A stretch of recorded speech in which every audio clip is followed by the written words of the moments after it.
一步来了解。记者综合报道。再做回来关心天气，今仔日咱受西南风的影响，各地拢有机会会落雨，嘛会感觉较翕搁较热。咱来看温度。今仔日伫苗栗以南东北部的山区，也拢有短暂阵雨，也是雷公雨，尤其是伫南部，雨会落较明显，嘛有机会出现短时间内的强降雨或者是大雨。其他的所在大部分拢是侪云，会当看到日头的天气。一若过昼了后，大台北的东边。东北部各地山区嘛熬落雷阵雨，山区有机会出现局部大雨。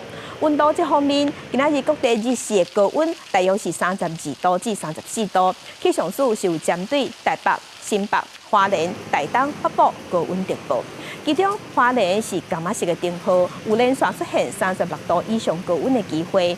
也伫大台北和花莲台东，受西南风临港的影响，嘛会出现36度以上的高温。若东南部有机会会透小风。